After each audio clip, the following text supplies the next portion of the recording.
Продовжується прямий ефір на телеканалі АТР. Я дякую, що ви залишаєтеся разом із нами і довіряєте нам. Доброго дня. Мене звати Аліна Блохіна. І сьогодні ми будемо говорити російською мовою, тому що я хочу представити вам нашого гостя. Це великий друг України і, що, напевно, найважливіше, великий друг кримських татар, дуже поважна людина. Це Даниус Жалимас, глава Конституционного суда Литвы, вместе с нами в этой студии. Даниус, я очень рада вас приветствовать здесь. Добрый день. Дня. Дуже приємно.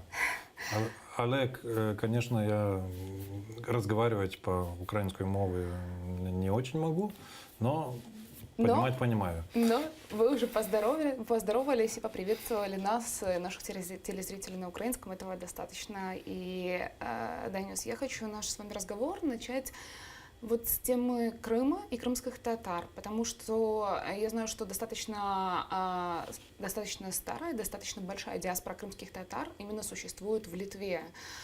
Почему вот такие вот тесные отношения сложились у литовцев с этим народом?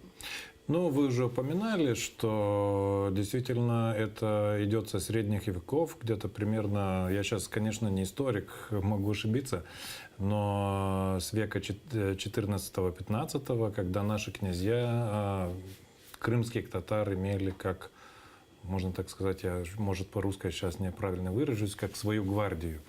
Ну, естественно, есть у нас такое место, город Ракай, старинная литовская столица, вот там и крымские татары, и караимы тоже имеются, вот и с того времени они остались. И, кстати, всегда мы жили дружно, и никаких проблем вообще ни межнациональной, ни межрелигиозной розни никогда не было.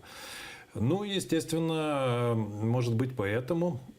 Хотя вообще, если смотреть, ну, почему у нас очень теплые отношения, это, ну, знаете, у нас общие проблемы были, общая история в этом смысле, что те, которые принесли на нашу землю несчастье, ну, на самом деле, из той же страны, то есть из России.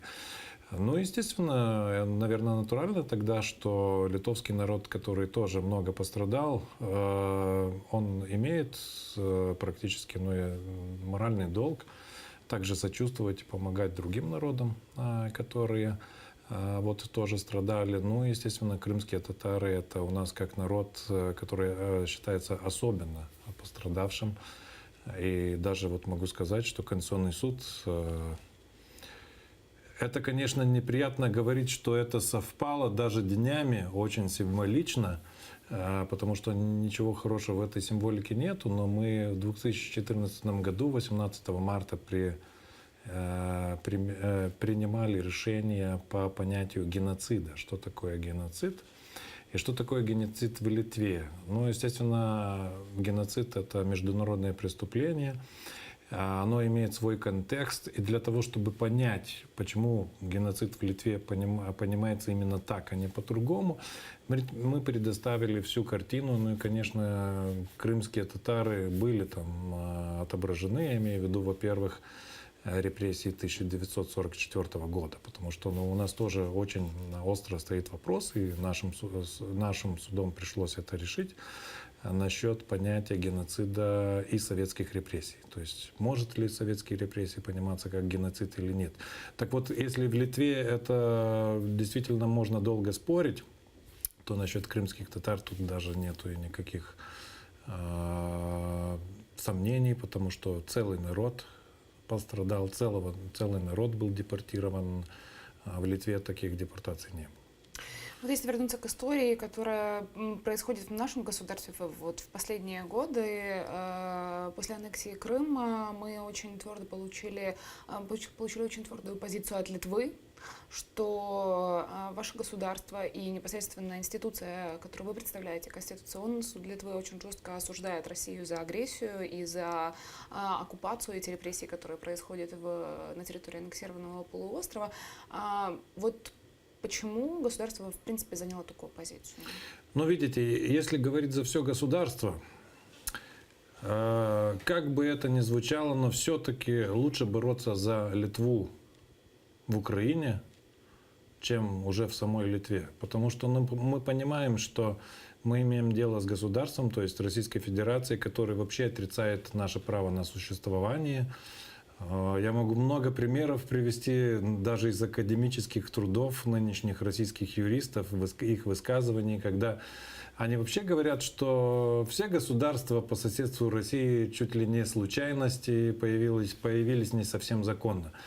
Ну, то есть тогда ты понимаешь, что если ты не будешь солидарен, если ты не будешь предотвращать эту агрессию или помогать предотвращать ее, допустим, в Украине, а перед этим еще была Грузия, а если еще раньше посмотреть, была, например, Чечения, то тогда ты понимаешь, что тогда придется раньше или позже тебе самому этот вызов иметь. Это, конечно, лучше его дома у себя не иметь. Это во-первых.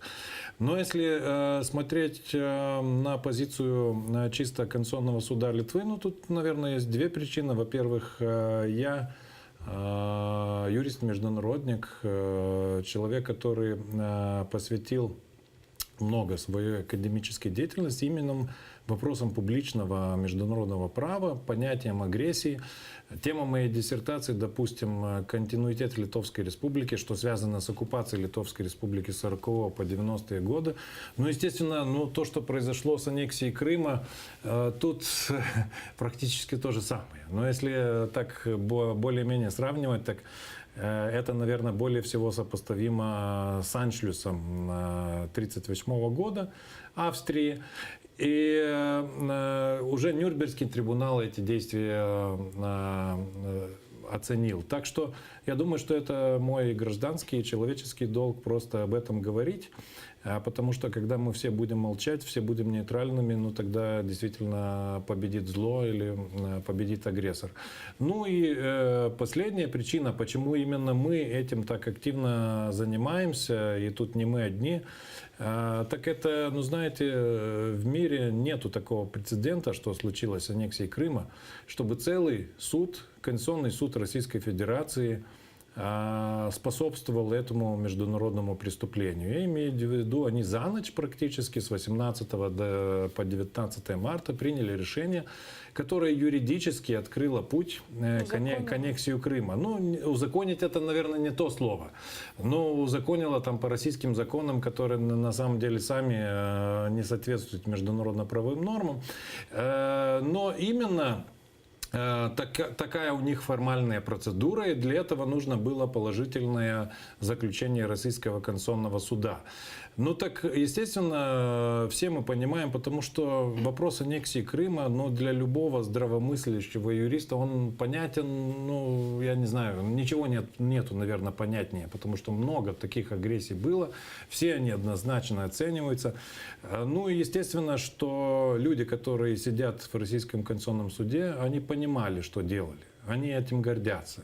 Они, мало того, например, председатель Российского Конституционного суда, он прямо о крымских татар говорит в фоне исламского терроризма, что, мол, это спасло от исламского терроризма. Вот это как раз аннексия. Ну, еще там неонацистский бандеровский режим, конечно, рядом. Ну вот, когда ты все это видишь, но и видишь, что целый суд на самом деле совершил преступное деяние, ну, опять, ну, это позор для всемирного юридического сообщества, для конституционных судов. И я считаю, что мы должны об этом говорить, а не спускать так, что типа ничего не случилось. Потому что, ну, история, в конце концов, конечно, она и так все оценит. Но действительно, человек, который делает такие вещи, он не может называться ни юристом, ни вообще, не знаю, наверное, и человеческого тут очень чего-то мало. Так я имею в виду Российский Конституционный суд, который действительно, ну, в мире ни одной такой аннексии не произошло посредством судебной власти, посредством Конституционного суда. И когда мы говорим, что вот есть санкции против отдельных судей, в смысле, которые судили вот тех же крымских татар, других граждан Украины из Крыма и не только из Крыма, то они судили отдельных людей, а эти создали условия для всего. То есть на самом деле они ответственны за все последствия агрессии. Вот за всю аннексию, за Донбасс, потому что если бы они просто сказали «нет», формально это бы не произошло. И вот мы тоже тут встречались вот во время моего здесь визита с крымскими татарами, и они совершенно правильно тоже оценивают эту ситуацию. Вот представим себе, в один день будет трибунал, и я верю, что этот день настанет, предстанет перед трибуналом Путин. И что он скажет? А у меня есть судейское заключение, да, которое говорит, что все хорошо, имею в виду Российский конституционный суд. Так они просто вот сослужили своему хозяину, и все. Скажите, по вашему мнению, вы тогда в марте 2014 года мог ли Конституционный суд России остановить этот процесс аннексии? Конечно, мог. Любому юристу, я как говорил, любому юристу очевидно, что это был акт агрессии. Любому юристу очевидно, что нельзя. Тем более, что сама Россия признала нерушимость границ Украины и не один раз, и не одним документом. Тут все говорят о Будапештском меморандуме. Мы не забудем, что еще вот недавно в Российской Думе звучат инициативы денонсировать договор о границе. А денонсировать договор о границе по международному праву вообще невозможно. Потому что договор о границе, он не денонсируем вообще. Границы, они незыблемы. Так что они все прекрасно понимали то, что они делают. И да, нам иногда говорят, даже некоторые коллеги с Запада говорят, ну, они по-другому не могли. Я всегда говорю, могли. Есть вариант застрелиться, это в шутку, а другой это просто уйти в отставку. Но не портить свое имя. Вот это действительно был бы честный... Я верю, что, может быть, да, аннексия состоялась и так. А сейчас они дали просто юридический карт-бланш. Я, как говорю, другой раз, может быть, в будущем в трибунале мы услышим, что вот юристы нам сказали, что все в порядке. Вот после этого решения Конституционного суда Российской Федерации Литва, Конституционный суд Литвы и еще ряд других стран стали в оппозицию к этому решению, по сути. Вот, это были также Польша, Молдова, Грузия, Азербайджан, Кипр. А Украина, какую она роль сыграла вот в таком де-юре элементе? Ну, мы тесно работали с коллегами с Украины. И это они представили эту декларацию. Называется она так «Батумская инициатива», «Батумская декларация», потому что все это было на встрече в Батуме в 2015 году. На самом деле это инициировала Украина. И вот вы правильно назвали страны. На самом деле это все страны, которые как бы или понимают, или имеют что-то схожее в историческом прошлом или даже в настоящем. Я имею в виду Молдову или Грузию, или тот же Азербайджан с Кипром. На самом деле, что нас действительно удивило, я раньше сам был лучшего мнения о судьях, конкретно не о юристах. Вообще, я думал, что это вообще судья, так его моральный долг осудить такие действия. Но, к сожалению, те страны, которые не сталкивались с этими проблемами, они как-то остались пока пассивными. Но, знаете, в будущем, хотят ли они или не хотят, это придется оценить. И вот тогда история спросит, кто что сделал. Вот мы говорили с вами о решении Конституционного суда Российской Федерации. Вот если бы предположить, да, что тогда судьи бы не пошли на сделку со своей совестью, а проголосовали бы против, да, и не пошли на, собственно, скажем так, неформальную просьбу Владимира Путина, тогда что бы их ждало, как думаете? Ничего, ну что там такого? В смысле, ну, знаете, в России много оппозиционеров, я думаю, да? Не всех же ли их хотя бы сразу уничтожили, да? Так что есть разные варианты в жизни. И действительно, я считаю, что это вообще дело каждого самоопределиться, да, портить свое честное имя или нет, пойти на преступные действия или нет. Это тот же самый вопрос, знаете, когда говорят, вот когда НКВДисты или нацисты расстреливали людей, да? Ну, у них был выбор не участвовать в этом. Ну, то же самое вот о этих судьях можно сказать. Так что, ну, они выбрали, они свой выбор сделали, то есть пошли преступным путем. Сейчас просто нужно их оценить и все. Я знаю, что вы находитесь в черном списке на въезд в Российскую Федерацию. Как вы об этом узнали? Ну, я об этом узнал, скажем так, дипломатическим путем. Но это в ответ на то, что, вы знаете, мы этот вопрос пока не затрагивали. Все эти 19 российских судей, которые приняли решение по Крыму единогласно за ночь, они находятся в черных списках Украины и Литвы. То есть и Украины, и Литвы. Больше мне пока неизвестно. Но, естественно, как ответная мера они включили меня. Я много об этом не сожалею, потому что, ну, что мне там в России делать? Я в нее ездить и так не собирался. Так что это, во-первых, я думаю, что это даже и предоставляет какие-то, не знаю, оценку, что значит работаем не зря. По вашему мнению, сейчас, вот на данный момент, украинская дипломатия справляется со своими функциями для деоккупации полуострова? Ну, знаете, мне трудно оценивать, может быть, я просто всех деталей не знаю, но то, что делается в юридическом плане, это действительно делается, наверное, все, что возможно. Знаем, что есть много дел в Европейском суде по правам человека. Мы все знаем, что есть дела и даже есть временные меры, которые, естественно, Россия не выполняет в Международном суде ООН. Тут есть одна проблема, конечно, что Международный суд, он не может решить этот, ну как бы сказать, спор во всем его объеме. Потому что там нужно, чтобы оба государства признавали его юрисдикцию.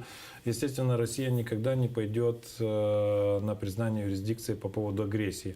Но там косвенно этот вопрос, конечно, так или иначе, поскольку там две конвенции, где и Россия тоже признает юрисдикцию, то есть о расовой дискриминации, запрещение и о финансировании терроризма. Вот здесь, да, есть поле, где можно косвенно хотя бы добиться того, что Россия будет осуждена. Но не будем наивными, пока существует нынешний правящий режим России, они не будут исполнять никаких судебных решений. Кстати, тот же Конституционный суд, если продолжить и отойти чуть-чуть от темы аннексии Крыма, но это все взаимосвязано, тот же Конституционный суд Российской Федерации, видимо, предвидя, что так будет, потому что я не имею сомнений, что Россия действительно проиграет много дел, уже создал почву для того, чтобы эти решения не исполнять.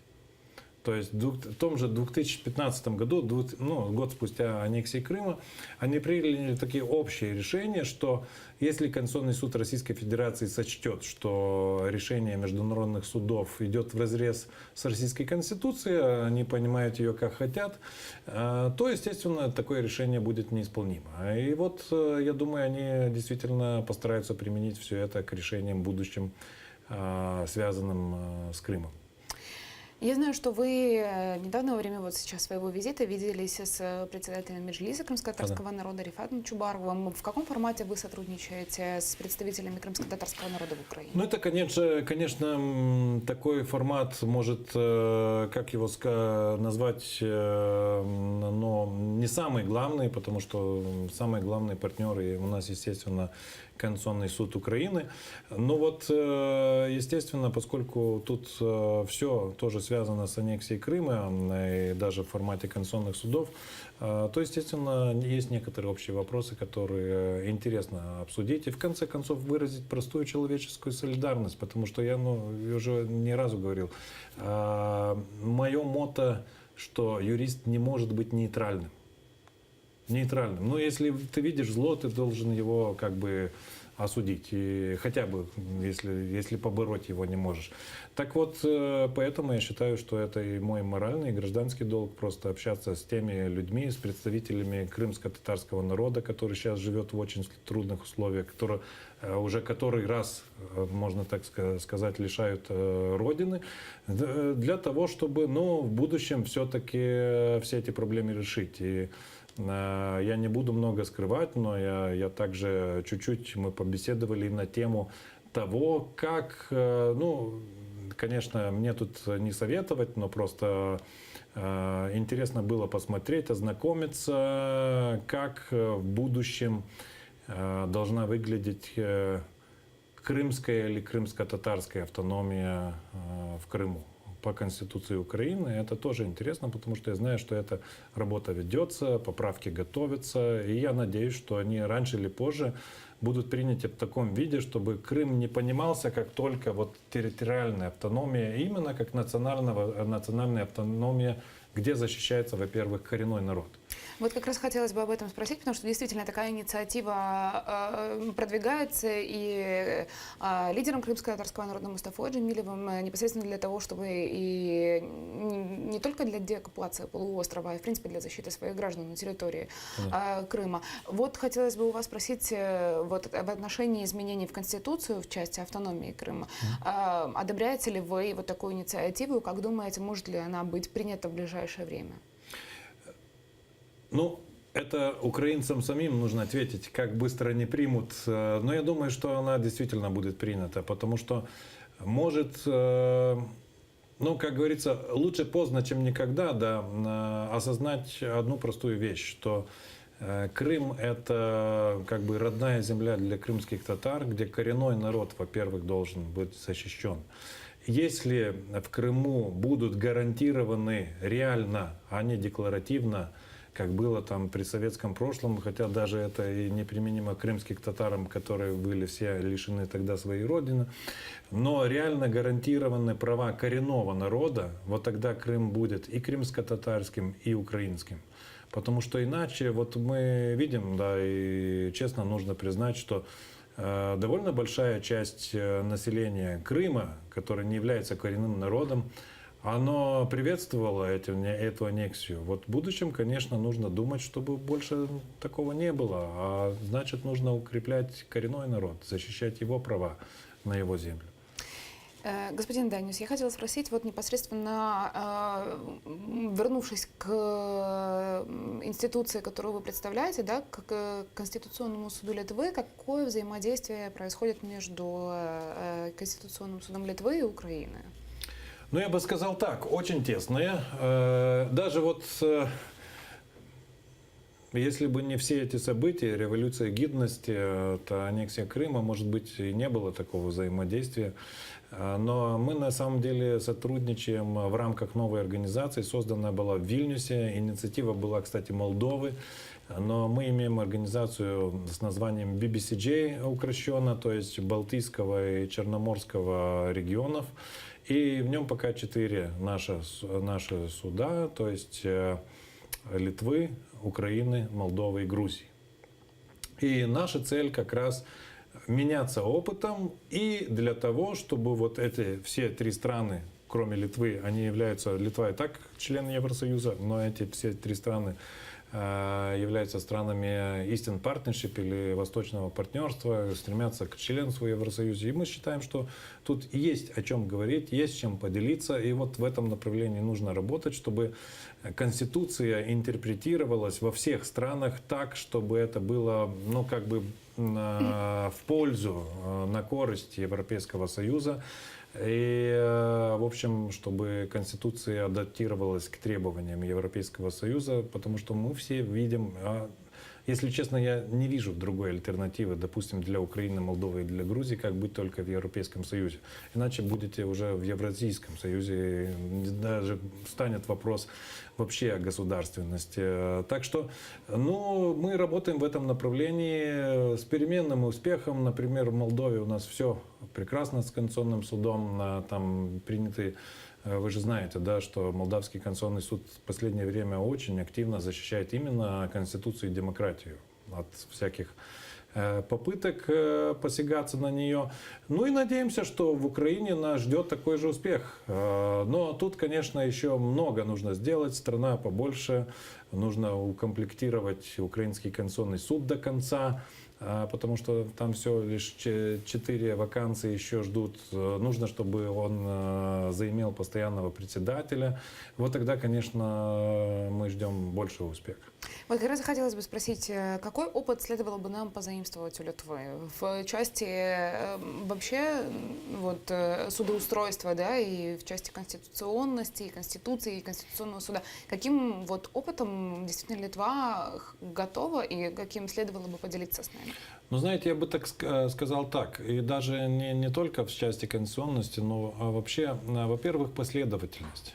То есть иметь цель и последовательно ее следовать. Потому что откуда все беды в той же Украине, в Молдове и в Грузии? от того, что было очень много шатаний с одной стороны на другую. То есть при одном президенте есть цель Евросоюз, при другом уже этой цели нету. То же самое и НАТО, можно сказать. Просто если уже определена цель Евросоюз и НАТО, так нужно к ней стремиться и последовательно. Вот почему Литва, Латвия, Эстония вышла из всего этого постсоветского пространства. Вот благодаря этому последовательности. Ну и во-вторых, это уже касается больше, наверное, судебной власти. Быть независимым на самом деле, потому что нужно быть честными, что в прошлом решения Конституционного суда, допустим, Украины, они страдали тоже такой, можно так сказать, как недостачей независимости, да. И есть тоже громкое решение по конституционным поправкам 2010 года.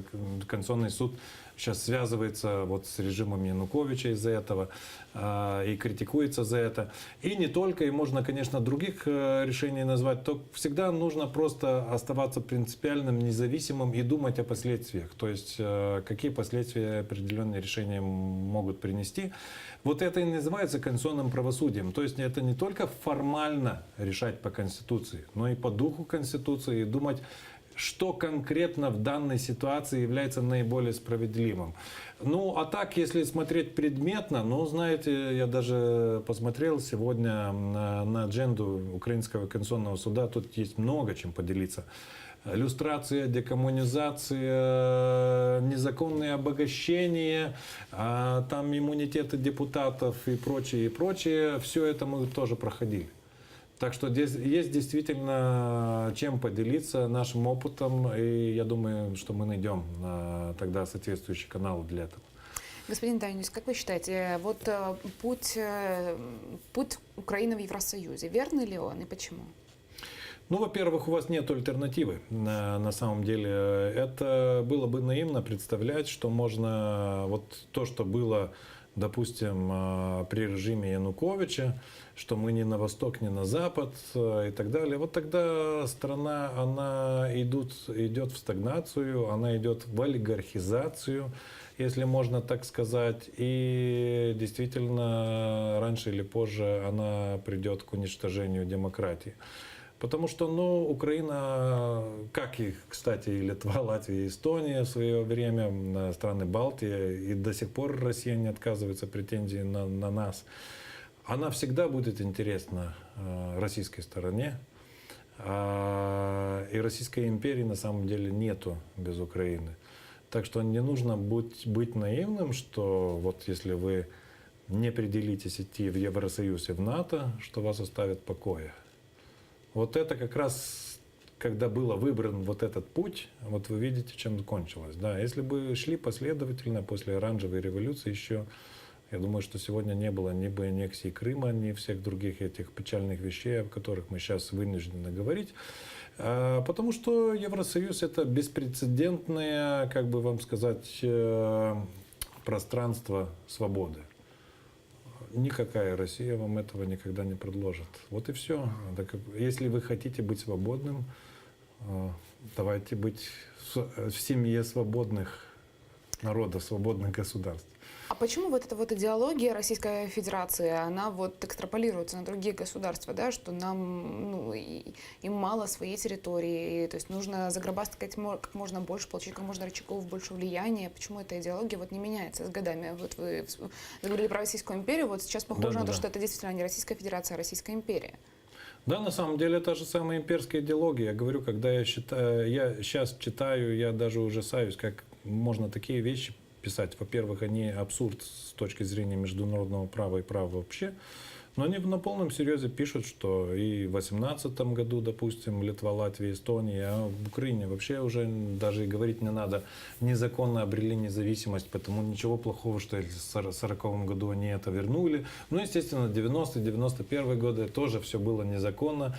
И вот концепция, на которой строится та же аннексия Крыма, же один из тезисов там как раз и есть, что Советский Союз развалили незаконно, и Россия чуть ли не они имеют право на все постсоветские территории, но на Крым тем более, естественно. Так что, ну вот, это с правом ничего не имеет общего.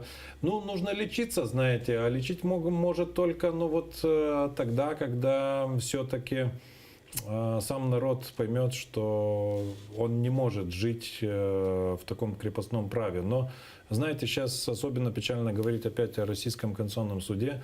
Его председатель, вечный председатель Зорькин, как говорится, он восхваляет крепостное право. Вот он говорит, вот крепостное право — это то, что Россия должна следовать. Так это совершенно противоположная идеологии свободы, то, что я говорил. Но насчет Украины, так это вообще, знаете, когда в России любят, говорят, даже некоторые, я слышал, что в Украине иногда есть такие люди, которые говорят, что вот мы один народ, но в России это особенно любят. Но украинцы вообще, это мы один народ, да? Это мне очень напоминает, знаете, Гитлера, который говорил, что австрийцы тоже один народ, из-за этого они должны жить в одном государстве, и их аннексировал. Так что прямые параллели с нацизмом, вся эта идеология русского мира. Вот вы знаете, вот мы затронули уже тему того, что Российская Федерация в принципе нивелирует международным правом, но и в контексте этого хотелось бы напомнить, что Европейский Союз призвал Россию предоставить международным правозащитникам полный доступ к незаконно аннексированному Крыму и немедленно освободить всех граждан Украины, которые содержатся в Крыму и на территории Российской Федерации. Об этом идет речь в заявлении спикера Европейского Союза по ситуации по правам человека на Крымском полуострове. Цитирую: «Международным наблюдателям по правам человека должен быть надан полный, свободный и беспрепятственный доступ на полуостров. Европейский Союз ожидает, что все незаконно задержанные украинские граждане в незаконно аннексированном Крыму и России будут освобождены как можно быстрее». Об этом идется в указанном мною заявлении. Есть ли вообще надежда на то, что действительно когда-нибудь международное право сможет заработать и для России в том числе, а не только для всего мира? Так оно работало, и оно действительно заработает. Просто для этого нужны нормальные предпосылки. Я думаю, что и сама Россия зайдет в тупик раньше или позже со своей такой политикой. И в самой России, но нужно быть реалистом. Пока в самой России не созреют определенные процессы и будет этот преступный режим Путина, действительно ждать, может быть, ничего лучше не надо. Но, знаете, я вам вот не случайно тут пример Литвы очень пригодится. Хотя мне, конечно, бы не желалось ждать столь долго. Но вот Литва, Латвия, Эстония были захвачены Советским Союзом в 1940 году, да? И международное право как раз сохраняло за этими государствами их правосубъектность, то есть континуитет. Мы в 90-м году не вышли из Советского Союза, а восстановили нашу независимость благодаря международному праву. Так что международное право торжествовало у нас спустя 5 десятилетий. Так что я уверен, что в Украине оно и насчет Крыма оно точно восторжествует, потому что вы видите какое-нибудь движение противоположное. Все страны на самом деле мира практически, я не считаю там Никарагуа или какую-нибудь другую страну, но на самом деле все страны подавляющим большинством, даже союзники России, не признают Крым российским и никогда не признают. Потому что это разрушение самих основ международного права. Так политика непризнания работала насчет Литвы, Латвии, Эстонии 50 лет. Так что будьте уверены, что действительно вот эта политика приведет к возвращению Крыма Украине. Как говорим, крымско-татарского Крыма Украине. И действительно это заработает. Как скоро это будет? Так давайте и приближать этот день. Вот просто всем, что можем. Я хочу еще, пока у нас остается с вами время, еще одну тему обсудить. Вот чувствуется ли в Литве что-то советское? Вот на данный момент осталось ли там что-то от Советского Союза? Потому что как раз мы с вами тоже упоминали сегодня декоммунизацию, и, собственно, эта инициатива активно сейчас развивается в Украине, убирают памятники деятелей советских коммунистов, да? Улицы переименовывают, очень много тоже есть насчет этого, да, прений, там, как должна называться та или иная улица. Вот какой была декоммунизация и вот отстранение и в сфере культуры, и, знаете, и в принципе в сознании литовцев? Знаете, я вам так скажу. Действительно, советского наследия у нас тоже хватает. И декоммунизация не случилась за один день. Даже та же иллюстрация, она не совсем была успешной, потому что разные политические силы приходили к власти. Но декоммунизация, вот насчет того, что вы говорили, как в Украине, насчет символов, памятников и так далее, наверное, была завершена всего лишь в 2007 году. Мне самому еще довелось сочинять эти законы, которые с радостью, могу сказать, и в Украине сейчас применяются. Запреты на советскую символику, но не только советскую, и нацистскую тоже, потому что для нас обе оккупации одинаковые. Большого различия нету. Естественно, там люди разные пострадали, но обе они уничтожали тот же литовский народ. И будь то литовские евреи, или простые литовцы, или люди других национальностей. Так что лишь в 2007 году мы пришли, но мы уже предугадали, что может пойти развитие такое событий, потому что в России это было видно, что вся эта идеология русского мира строится в том числе и на героизации советских преступлений. Вот чтобы это снять, чтобы это вообще не было как бы законным восхваление советского прошлого, вот принимали законы по запрету советских символов, по запрету, в том числе и уголовная ответственность по отрицанию международных преступлений, в том числе советских преступлений. Вот мы это делали в 2007 году. Украина, натурально, это пришло после революции гидности. Но осталось ли у нас? Да, вот сейчас у нас, я бы так сказал, вот эти законы сыграли очень позитивную роль. А вот в ходе информационной войны все-таки Литва не так уж много проигрывает. Но это, наверное, знаете, вопрос поколений. Все равно ностальгией к советскому прошлому, наверное, болеют люди, которые, может быть, постарше чуть-чуть меня, но может это связано с молодостью, еще с чем-нибудь. Есть проблемы с масс-медиа, то есть у нас очень много транслируется российских сериалов, тех же. Ну, естественно, там определенный контент изымается, но все-таки. Так есть определенная часть населения, которым все это свое. Я лично сразу сделал свой выбор, начал смотреть украинское телевидение вместо российского. Иногда раньше просматривал, хотя, ну, знаете, для здравомыслящего человека и так понятно, что если ты смотришь российское телевидение, что это просто, ну, вранье, дезинформация. Но не всем, наверное, это очевидно. Есть люди, которые, знаете, привыкли к тому, что тогда был такой оккупационный строй, когда, может быть, ничего не было ответственности за себя. Сейчас, знаете, одни люди преуспели, другие не очень. Есть, конечно, определенные наследки в сфере коррупции, знаете, но советские привычки, кое-кого там устроить по знакомствам, да, и так далее. Ну, есть, конечно. Это неизбежно, это не закончится в один день. Но с этим, естественно, нужно бороться. Я надеюсь, что и смена поколений, которые вот сейчас молодое поколение, оно не говорит практически на русском языке, естественно, недоступно российское телевидение со всей ее брехней. Ну, тогда я надеюсь, что вещи могут меняться в сторону лучшего. Пока у нас остается еще немного времени до конца нашего эфира, вот борьба с коррупцией в Литве на какой стадии сейчас находится?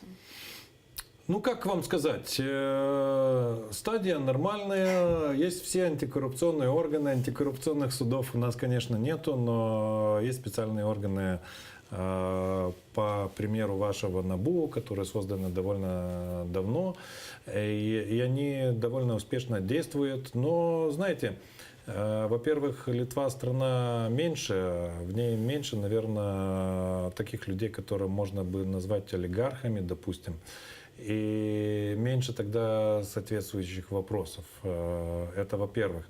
А такая, знаете, бытовая коррупция, она связана еще и с тем, но не все реформы у нас успешные, да, приживаются. Вот, например, вот у нас очень, знаете, коррупция такая бытового уровня. Это или самоуправление, или такие сферы услуг, как медицина. Да? Там государство не все сделало для того, чтобы медики Литвы, допустим, или служащие Литвы ценились и ценили свою работу. И не были искушены коррупционными действиями. Но, естественно, бывают всякого рода. Сейчас у нас, например, 2 партии политические находятся под следствием, как юридические лица, вот как раз по коррупционным деяниям. Господин Даниус, я очень благодарю вас за разговор и за то, что вы пришли в студию телеканала АТР. Для нас это очень важно, потому что нас слышат в Криму. Спасибо вам большое. Дуже дякую. Даниус Жалимас, глава Конституционного суда Литвы, был гостем этого эфирного часа. Через 5 минут прямой эфир телеканала АТР продолжит Заман. Мы совсем скоро вернемся в эту студию. Не переключайтесь и спасибо, что остаетесь с телеканалом АТР.